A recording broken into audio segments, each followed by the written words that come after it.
Spartacus! I'm Spartacus. I'm Spartacus! I'm Spartacus. I'm Spartacus! I'm Spartacus. I'm Spartacus. I'm Spartacus.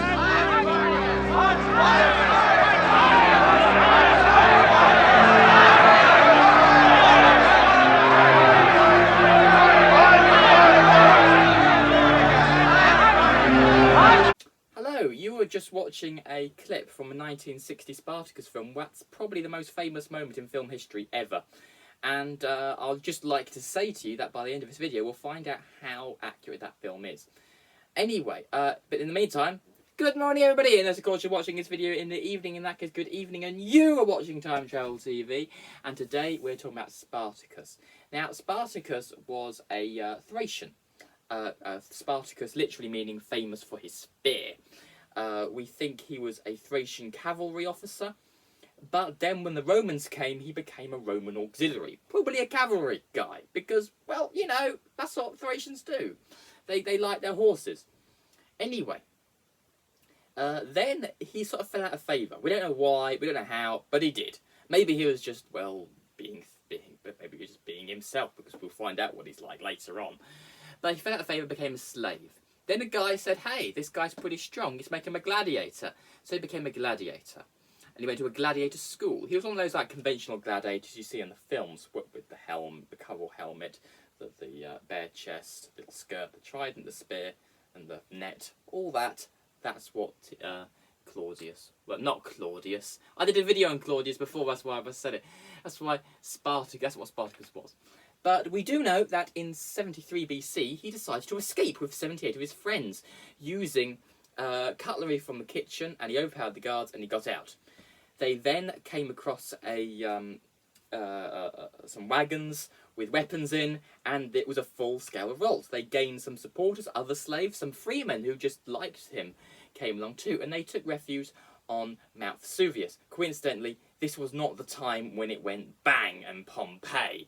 That was a different time. We could do another video on that sometime ever, but we're not going to talk about Mount Vesuvius much today. We're going to talk about Spartacus. Anyway, so Spartacus was elected the leader. We don't know why. One thing we do know is that everyone was treated the same, fairly. Hey, these are communists. The world's first communists! Anyway, we also know there were some other very important people there, like Crixus, I don't know if I pronounced that right, and Omnius. That's definitely not pronounced right.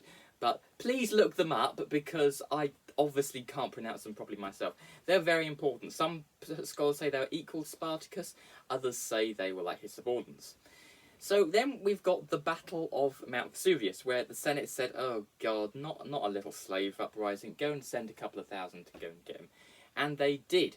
And it was basically the guy who led it, we've known nothing else about. The only thing we know about is this battle. And he didn't do very well. Spartacus won, and he died. We think he may have died, actually. Anyway, so what happened was, they then went on a bit of a killing spree. They went around the country, gathering up more supporters, raiding various places, and they won loads more battles. Now, then we know there was a split. We know that the Omnius, if that's how you pronounce his name, we know he died. That's all we know. We know he died somewhere. We don't actually know if he died. Maybe he just left, but we know he disappeared. Then the army split. There was a very big army. The slave revolt split. Spartacus took one half, and Crixus took the other half. Now we do know that Crixus died. Mainly because we think he was trying to fight like the Romans fight, because the Romans are very organised, very static soldiers. But we think he may have lost a big battle because he was trying to fight like them. Anyway, Spartacus then got very cross about this, said, oh damn, and so he went off and won some more battles.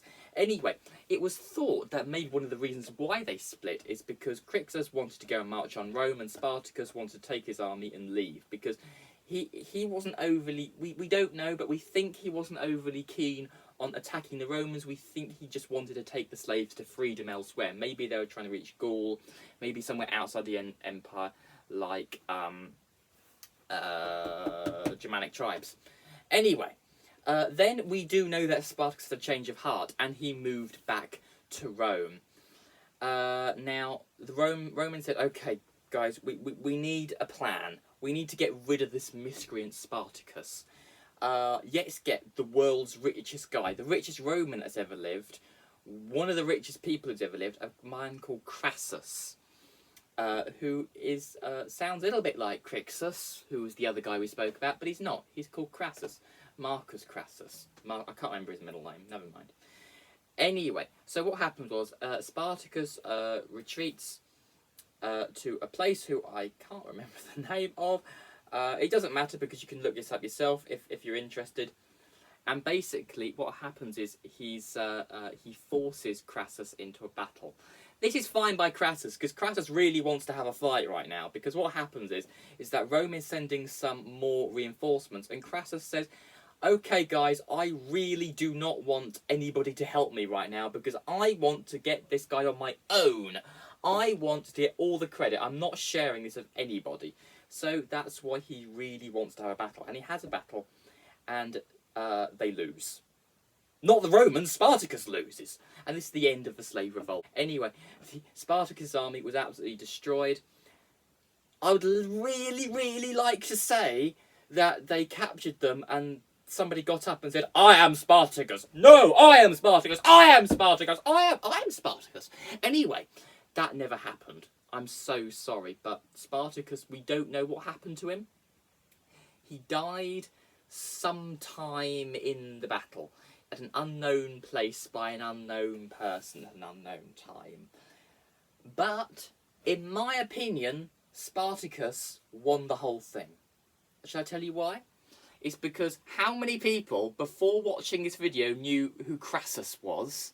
And how many people knew who Spartacus was before the video? Exactly. Most of you probably knew who Spartacus was. Less of you knew who Crassus was. His name lives forever. Even if you know nothing about Rome, you probably know the name Spartacus.